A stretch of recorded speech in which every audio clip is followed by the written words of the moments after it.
de Dieu. Bien-aimé, pour le chant spécial de ce matin, j'aimerais que ce soit des enfants qui parlent à leur père. La parole de Dieu nous dit que notre Dieu ne nous a pas laissés orphelins, il nous a laissé le Saint-Esprit. À vrai dire, notre Dieu est un papa responsable.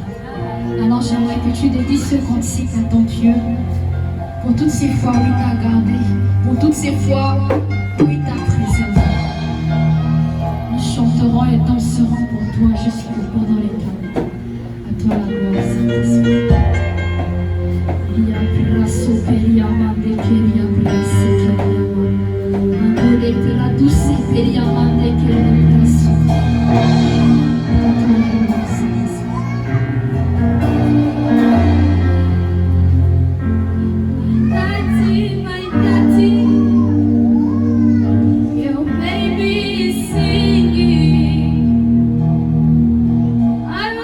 Singing and then singing.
Toi, le seul Dieu de nos vies. Nous ne connaissons pas d'autre Dieu que toi. Toi, le ressuscité du 3e jour. Tout le monde appelle des dieux. Mais nous, notre Dieu a un nom. Le nom au-dessus de tous les noms. Amen. C'est son nom qui nous rassemble ce matin. Amen. Il s'appelle Jésus-Christ de Nazareth. Est-ce que tu peux l'acclamer?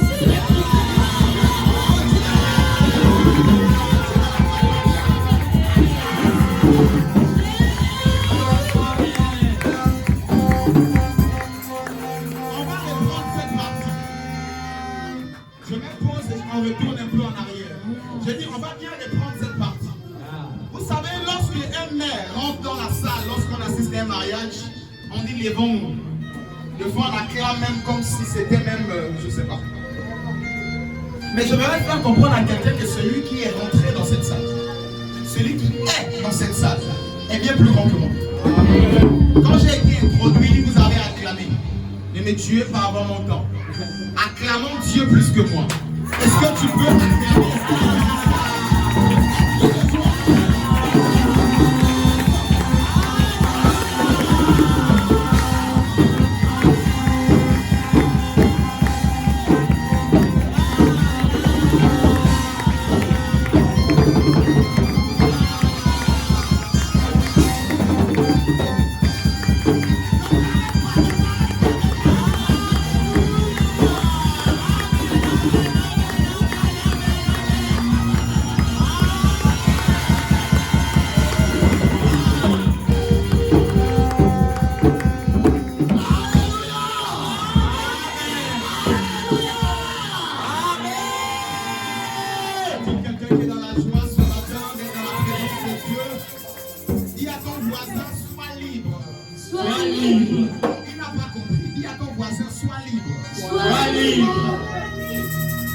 Ce matin, j'aimerais que nous puissions faire le culte ensemble. J'ai toujours donné la définition entre la messe et le culte. La messe, on subit, on n'est pas acteur. Mais dans le culte, nous sommes acteurs. Nous sommes nous-mêmes offrants à Dieu. Voilà pourquoi ce matin, nous n'assistons pas à une messe. Et nous ne venons pas aussi assister à un culte. Mais nous venons faire le culte. Amen. Dis à ton voisin, sois un acteur ce matin. Sois un acteur ce matin. Acclame pour la vie de ton voisin. Amen. Alléluia. Amen. Alors que nous sommes debout, nous allons très vite passer à la première lecture. Psaume 11, verset 3. Lèvons-nous tous, honorons la première lecture, la parole de Dieu dans la première lecture. Psaume 11, 3. Psaume chapitre 11, au verset 3. Psaume chapitre 11, verset 3. Quand les fondements sont renversés, le juste, que ferait-il? Reprends la lecture. Quand les fondements sont renversés, le juste, que ferait-il?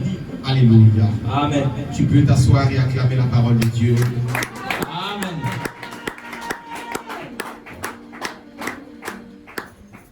Je suis content d'être parmi vous ce matin, un cœur rempli de joie. Cette semaine avait été annoncée la semaine de la restauration des fondements. Depuis, pour ceux qui sont dans le groupe WhatsApp, pour ceux qui ne le sont pas, rapprochez-vous de la sœur Jolivie du département des chants, afin d'avoir les actualités.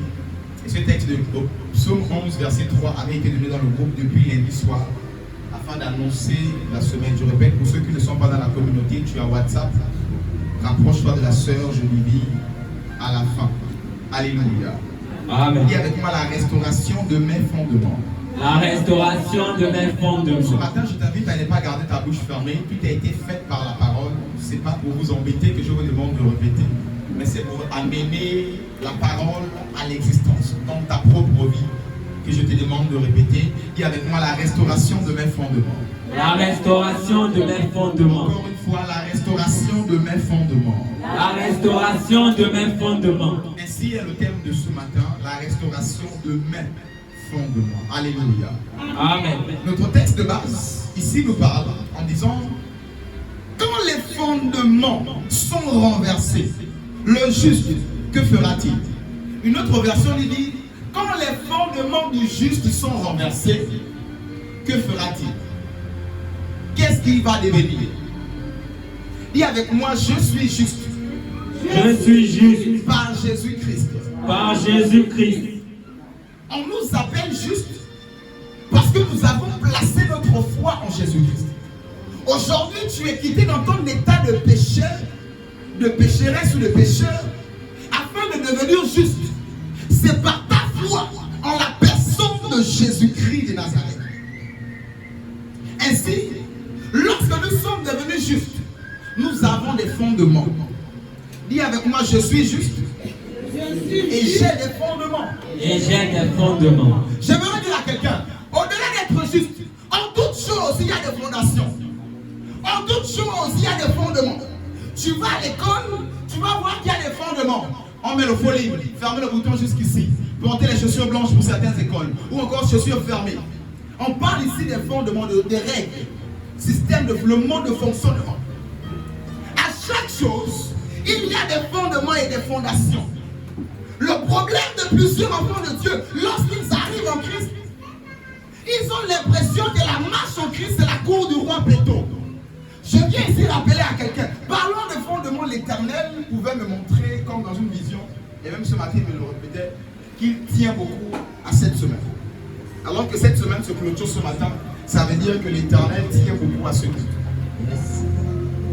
Je n'avais pas prévu cette semaine à faire la semaine des fondements, mais ciel ouvert. Et il a repoussé la semaine prochaine et il m'a dit, parle des fondements. Pourquoi? Avant de rentrer dans mon message, pourquoi il m'a dit de parler des fondements? Vous savez, plusieurs personnes arrivent en Christ et n'ont pas très bien travaillé les premiers pas en Christ. Ils n'ont pas connu le b.a.-ba de l'évangile. Ils n'ont pas connu le monde pas, ne tue pas, ne vole pas. Nous trouvons dans l'église des gens chantant, priant, venant régulièrement à l'église, mais ont épousé le péché et se sentent mais tellement à l'aise là-dedans. Il pourrait me dire que le problème de ces gens de chrétiens, le problème de ces gens d'enfants de Dieu, c'est qu'ils n'ont pas bien fait le b.a.-ba de l'évangile. La nature ne vous enseigne-t-elle pas? Lorsque tu as mal fait le primaire, les TEA là vont te rattraper devant. Pour lire couramment, ça va te rattraper. Nous, là, on a vu les tasses, les TEA, les b.a.-ba. En maths, on était bien. Mais parce qu'on n'a pas bien appliqué les TEA, les b.a, ça nous a rattrapé. Maintenant, pour lire couramment, il a fallu qu'on lise la Bible, après, c'est réglé. Il fallait maintenant les mélodies là, à haute voix. Mais à l'intérieur, ça coule. Mais s'il faut lire haute voix, tu vas mot à mot. Et aujourd'hui, je parle de moi. Ces choses sont passées. Pour ceux qui sont avec moi depuis le début, ont pu le constater. Que les choses ont changé. Ainsi, c'est sur cet exemple que je me base pour dire à quelqu'un, lorsque le b.a.-ba, les fondements du juste sont renversés, sachez-le, même si aujourd'hui il est millionnaire, il va finir pauvre. Si les fondements de l'enfant de Dieu sont renversés, même s'il est là-haut, oh, je connais sa fin, il finira par être renversé. Je viens ce matin placer certains fondements. Vous savez, il y a des ingénieurs en génie civil qui sont spécialisés dans la restauration des bâtiments. La tour des Pise en Italie qui était renversée, ils ont essayé de redresser ça un peu, de telle sorte que ça ne tombe pas. C'est toujours penché, mais dans des fondations, ils ont eu à redresser ça sous la terre. Tu vois ça tordu, mais sous la terre, ils ont équilibré. Je pouvais étudier toutes ces choses-là toute la nuit. Et je vais dire à quelqu'un, lorsque les fondations ne sont pas bonnes, même si tu es tellement haut, on connaît ta fin. Ainsi, nous trouvons des gens crachant le feu, gagnant des milliers d'âmes, prophétisant de foi, faisant des grandes choses, de fois donnant des millions à des orphelinats. Mais les b.a.-ba sont foutus. Je crois à la grâce. Mais je sais une chose, lorsque les fondements du juste sont renversés, le juste n'ira pas loin. Ainsi, nous avons dans nos églises des justes qui ne vont pas loin dans la vie. Des justes qui ne vont pas loin dans les affaires. Des justes qui ne vont plus loin dans les études. Des justes qui ne vont plus loin. Le foyer commence et après ça se casse. Les affaires, les choses commencent à aller, mais ça ne va pas loin à cause des fondations.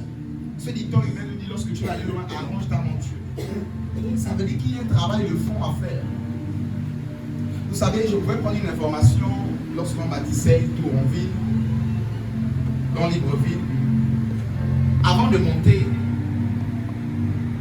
la hauteur des bâtiments dépend de la profondeur. Yes. La hauteur, si c'est un étage, ils ne vont pas creuser comme 20 étages. Si c'est 20 étages, ils ne vont pas creuser comme Burj Khalifa 100 combien d'étages. Ainsi, la préparation est très importante. Ainsi, revenir aux premiers rudiments de la parole de Dieu sont très importants. Ainsi, ce n'est pas pour tout le monde. Mais ce Seigneur pouvait me rassurer que plusieurs auront besoin du message de ce matin. Parce que plusieurs ont comme sursauté. Ils ont très vite parlé en langue, à peine un mois en crise. Ils ont très vite connu l'onction. Ils ont très vite connu les jeûnes. Mais après les jeûnes, très vite, ils retombent encore dans leur faiblesse. Après les jeûnes, très vite, ils retombent encore comme au point de départ. Et comme ça, le diable tient plusieurs personnes. Tu craches le feu, tu avances. Mais un jour, 2 jours après, il te ramène au point de départ. Lève ta main droite, dis avec moi ce matin. Ce matin, mes fondations sont restaurées. mes fondations sont restaurées Par le Saint-Esprit. par le Saint-Esprit, Le plus grand architecte. le plus grand Au architecte, nom de Jésus-Christ. au nom de Jésus. Amen. Amen. Acclame le Seigneur si la parole de ce matin est la tienne. Amen.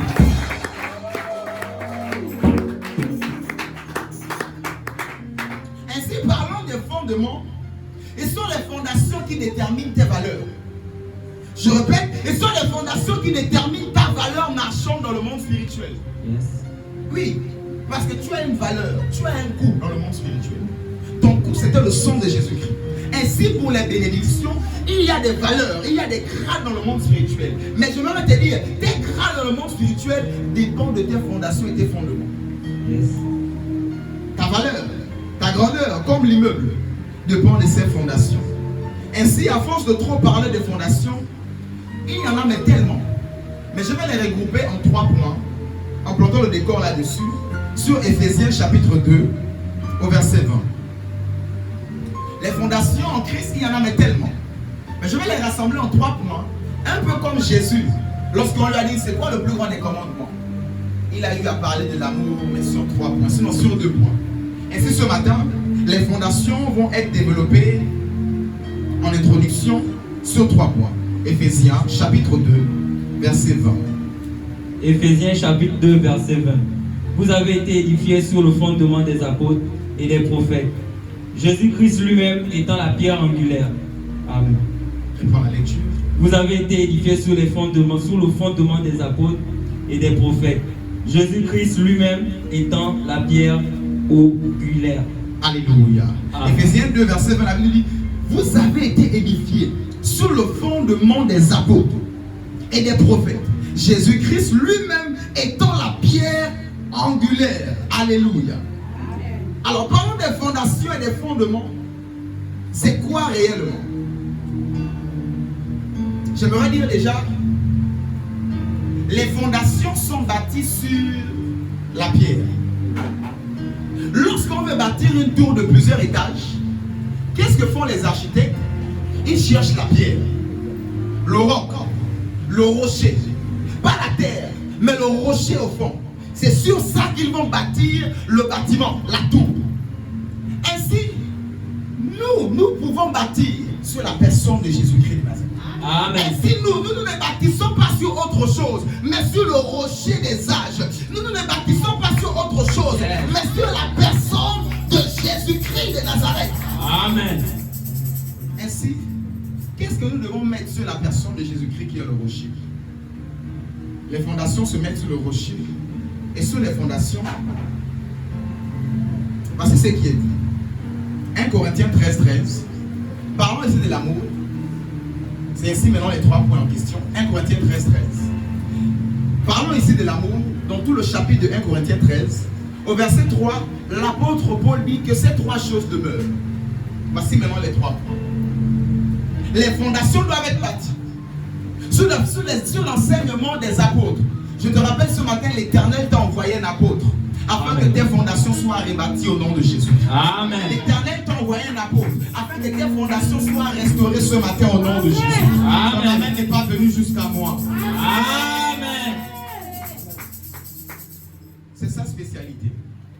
Ainsi, ces 3 points, l'apôtre Paul disait, mais 1 Corinthiens 13, 13, que ces 3 points demeurent. Premièrement, il dit la foi. Il dit secondo, l'espérance. Et troisièmement, il dit la charité, qui est traduite par l'amour. Dis avec moi la foi. La foi. La Bible dit, oh, sans la foi, Hébreu 11. Oh, sans la foi, il est impossible de lui être agréable. Vous savez, c'est possible de trouver aujourd'hui des enfants de Dieu qui n'ont même plus la foi. Ils croient qu'ils peuvent aller au ciel, mais ils ne croient pas que Jésus peut les guérir. Ils croient qu'ils peuvent aller au ciel, mais ils ne croient pas quand Jésus a dit, je me suis fait pauvre afin que vous soyez enrichis. Ils croient qu'ils iront au ciel, mais ils n'ont plus la foi que la situation dans laquelle ils sont, ils peuvent sortir de là. Ainsi, nous avons maintenant de moins en moins des miracles dans l'église. Nous avons de moins en moins des signes, des prodiges, des guérisons palpables dans l'église. Parce que la Bible dit, oh, sans la foi, il est impossible de lui être agréable. Je prie ce matin en levant ma main, que ta foi soit rétablie au nom de Jésus-Christ de Nazareth. Je décrète et déclare pour ceux qui avaient des problèmes de croire à leur restauration, que ta foi soit boostée au nom de Jésus-Christ. Amen. Sa parole et sa parole est guérie. Que ta foi soit rétablie au nom de Jésus. Que ta foi soit guérie au nom de Jésus. Je parle à une foi qui était boiteuse. Je lève ma main par la parole vivante de Dieu. Que ta foi soit rétablie au nom de Jésus. Amen. Que ta foi soit rétablie au nom de Jésus. Acclame le Seigneur. Amen. Et j'aimerais rappeler à quelqu'un que la foi est un muscle qui, plus tu l'exerces, plus tu prends du volume. La foi est un muscle qui doit être exercé. Ce matin, je viens parler à quelqu'un qu'il est temps que tu puisses apprendre à avoir foi au Seigneur Jésus-Christ. Amen. La foi est définie comme une ferme assurance. Yes. Non seulement l'assurance, mais une ferme assurance. Un peu comme Shadrach, Meshach, Abednego. Ils sont dans la fosse au lion, mais ils sont fermement rassurés que Dieu fera quelque chose. Yes. Yes. Ils sont fermement rassurés. Ils ont dit, même si Dieu ne fait pas, eux, ils sont fermement rassurés en leur Dieu. Ainsi, ce matin, l'Éternel me dit de dire à quelqu'un, par rapport à ta situation à laquelle tu es en train de penser en ce moment, ce matin, je ne dis pas demain, je ne dis pas le soir, je dis ce matin, aussi vrai que ta foi sera au rendez-vous, tu recevras gain de cause au nom de Jésus-Christ. Amen. Vous savez, la foi est une monnaie dans le monde spirituel. La Bible dit, Abraham crut et l'Éternel l'imputa à justice. Donc à cause de sa foi, c'était comme une monnaie d'échange. Tu vas avec 10 000, tu veux payer quelque chose de 10 000. Donc la foi, à cause de la foi d'Abraham, l'Éternel l'imputa cela à justice. Ce matin, à cause de ta foi, tu seras imputé à justice au nom de Jésus. Amen. Ce matin, parce que ta foi est au beau-fils au nom de Jésus-Christ, tu recevras la justice au nom de Jésus-Christ. Tu seras justifié dans ta santé. Tu seras justifié dans ta maison.